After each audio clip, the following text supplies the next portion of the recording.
Hello everyone, welcome to our new video. और इस video में मैं अभी के करंट के मार्केट स्टैंड्स के बारे में डिस्कस करूंगा, प्लस जो भी मैंने पिछले वीक्स में ब्रेकआउट स्टॉक्स बताए थे उनके रिटर्न्स थोड़ा डिस्कस कर लेंगे। उनमें बहुत अच्छे अच्छे रिटर्न्स आए थे। और लास्ट में मैं जोमेटो का व्यू बताऊंगा और एनालिसिस करेंगे अपन साथ में कि उसका लॉन्ग टर्म व्यू या फिर शुड वी इन्वेस्ट, क्या कर सकते हैं, शॉर्ट टर्म व्यू क्या है।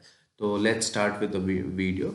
और यहाँ पे हम करेंटली देख सकते हैं ये निफ्टी 50 का चार्ट है। और ये जो रेड लाइन है ये अपना 21 डे का मूविंग एवरेज है। तो राइट नाउ जो निफ्टी है वो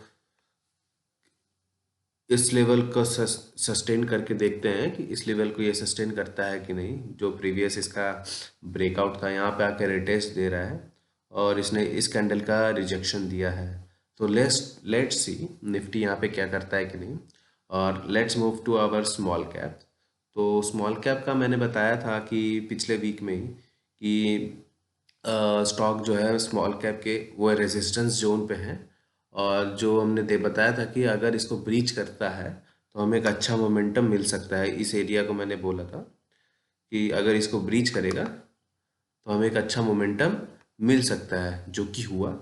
और इसको ब्रीच करने के बाद एक तगड़ा अप मूव हमें यहाँ पे मिला। और उसके बाद हम देख सकते हैं कि यहाँ पे इसको अभी रेजिस्टेंस मिल रहा है। ये अपना ऑल टाइम हाई चुका है और यहाँ पे जो कैंडल बना है ये दोजी है, विच मीन्स कि अभी मार्केट अभी डिसाइड नहीं कर पाई है बुलिश है कि बेयरिश है।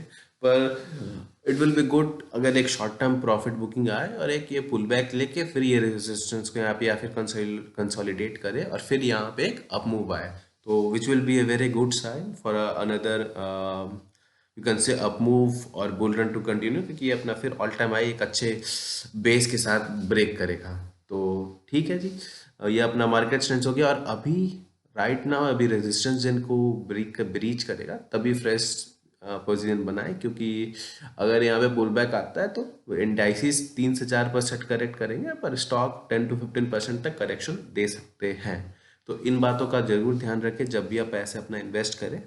और बात करते हैं कि हमारे प्रीवियस मैंने कुछ अच्छे अच्छे स्टॉक्स के बारे में आपको बताए थे जो एक अच्छा परफॉर्मेंस दिया। उनमें से आपको मैंने बीएससी के बारे में बताया था।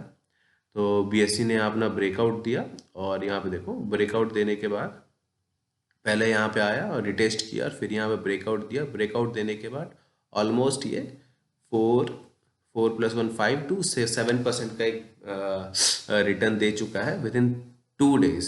2 डेज अगर हम यहाँ पे बाई कर लेते इसे इस एरिया के अराउंड तो एक अच्छा सा हमें प्रॉफिट मिलता। इसी तरह मैंने आपको पीवी फिनटेक के बारे में बताया था। पीवी फिनटेक को भी अगर हम लेते तो उसमें भी हमें एक अच्छा प्रॉफिट मिल सकता था, जो कि बहुत अच्छा रहता हमारे लिए। और फिर उसी तरह हमारा कोरोमंडल था। कोरोमंडल उसमें भी हमें अच्छा रिटर्न मिल रहा था। Now let's move to the our video जो कि है जोमेटो स्टॉक्स के ऊपर। तो जोमेटो स्टॉक्स का एनालिसिस हम करते हैं यहाँ पे। जोमेटो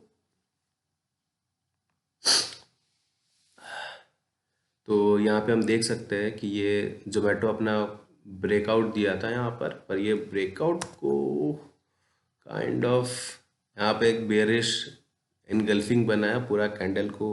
तो शॉर्ट टर्म ट्रेंड तो मुझे इसका डाउन लग रहा है और प्लस ये अपने 21 डे मूविंग एवरेज के ऊपर है।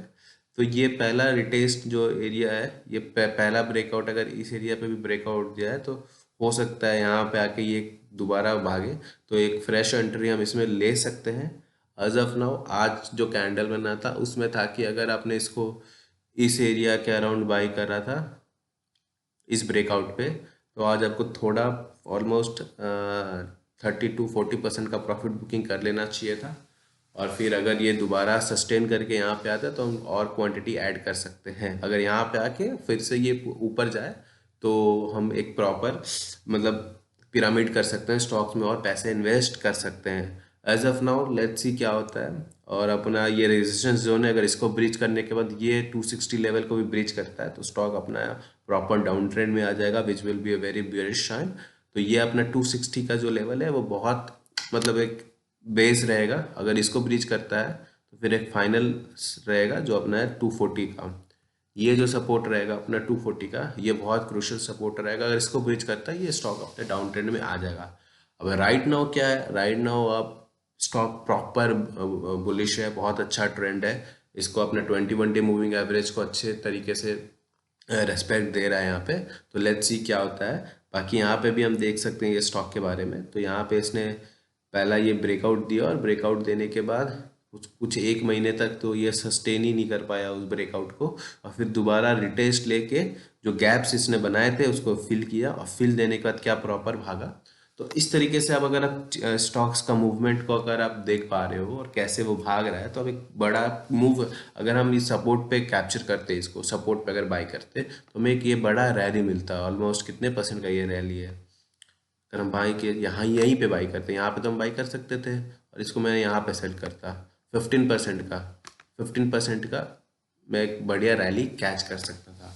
तो these are the things stocks analyse करने, जब भी स्टॉक में इन्वेस्ट करें तो आपको प्रॉपर एक स्ट्रैटेजी के साथ आप इन्वेस्ट करें कि कब मुझे निकलना है, कितने % में निकलना है। अगर 5% बुक आ गया मेरे पास, तो 5% का आप 50% बुक कर लो, अगर आप जिसके वजह से आपका स्टॉप लॉस कवर हो जाएगा।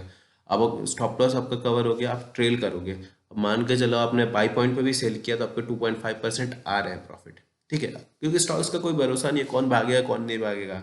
हाइंडसाइड में देखेंगे तो पता लगेगा कि हाँ भाई ये सही है, ये हमने बाई कर रखा है। पर जब एक्चुअल ट्रेडिंग होता है ना, जब मनी इन्वॉल्व हो रहा है, उसके बाद जो साइकोलॉजिकल चीज़ें जो वैरी करती है ना, वो बहुत इंपॉर्टेंट हो जाती है। तो इन सब चीज़ों का प्रैक्टिस करो, और धीरे धीरे जो भी डाउट्स आए आपको, आप मुझे कमेंट में बता सकते हो। और अगर आपको कोई और स्टॉक के बारे में एनालिसिस चाहिए तो मैं ज़रूर एनालाइज करूँगा। और अभी आईपीओस भी आ रहे हैं, तो उन पे भी 2-3 अच्छे अच्छे आईपीओ आ रहे हैं, उनके बारे में भी मैं थोड़ा अपना एक रिसर्च आपके सामने लाऊंगा। तो उस वीडियो के लिए भी रेडी रहिएगा। Thank you.